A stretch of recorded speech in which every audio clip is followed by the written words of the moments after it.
Hey everyone, welcome back to doctor Jam. तो ये आज अपना लेक्चर नंबर 21 है, जिसपे अपन जितने भी अभी तक रिएक्शन देखे हैं ना, वो सारा रिएक्शन का रिवीजन करने वाले हैं। तो चलो मिलते हैं वीडियो के उस पार।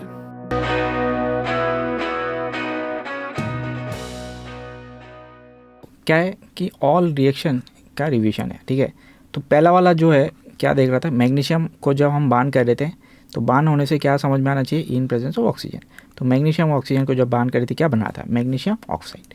इसके बाद क्या हुआ कि ये देखा था कि जिंक एक मेटल लिया गया और मेटल को एसिड में, मेटल को जब हमने एसिड के साथ रिएक्शन करवाया तो क्या बना था, मेटल क्या आ रहा था, यहाँ पे हाइड्रोजन गैस इन्वॉल्व होता है, ये इंपॉर्टेंट है। तो यहाँ पे क्या लिया गया, तो जिंक लिया गया था और H2SO4, तो H प्लस SO4 2-, तो ये क्या कर रहा है, ये इसको रिप्लेस कर रहा है और ये हाइड्रोजन गैस इन्वॉल्व हो रहा है। तो ये इंपॉर्टेंट है, ठीक है।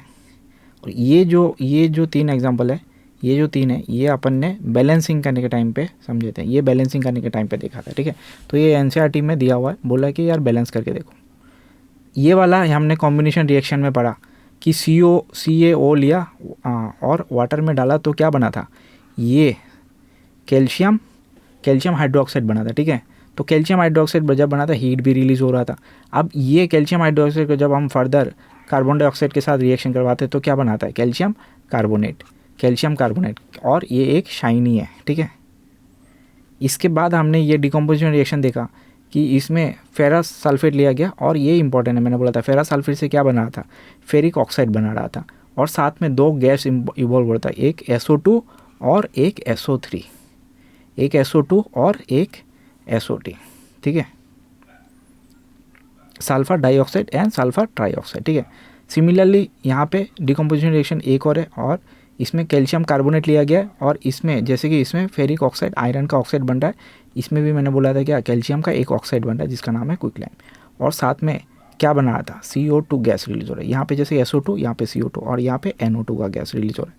तो नाइट्रेट लीड नाइट्रेट, देखो लीड नाइट्रेट का क्या हो रहा है, लीड नाइट्रेट का लीड का ऑक्साइड बन रहा है, ठीक है, और साथ में NO2 गैस रिलीज हो रहा है और ऑक्सीजन गैस भी रिलीज हो रहा है। तो ये तीनों एग्जाम्पल क्या है, डिकम्पोजिशन रिएक्शन का इंपॉर्टेंट एग्जाम्पल है, बहुत ही इंपॉर्टेंट एग्जाम्पल, ठीक है। और ये हो गया कॉम्बिनेशन रिएक्शन का। इसके बाद हमने ये देखा था कि in presence of sunlight decomposition, ये हीट का हो गया, ये इन प्रेजेंस ऑफ सनलाइट, ठीक है। फोटो डिकम्पोजिशन, इसमें AgCl लिया था और Ag और Cl में ब्रेकआउट हुआ है, ठीक है। और इसमें क्या है कि AgBr जो एक photo black and white photography में ये यूज़ होता है, AgBr, Ag और Br2 में, ठीक है।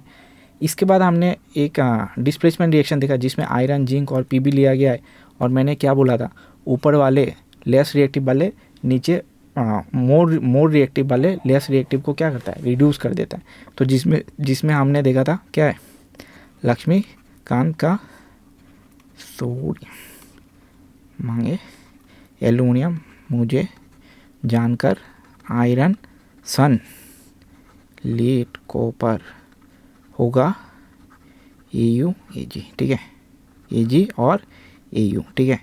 तो इसमें से देखो आयरन क्या है, आयरन कहाँ पर है, आयरन यहाँ पर है, ठीक है, और कॉपर कहाँ पर है, कॉपर नीचे है।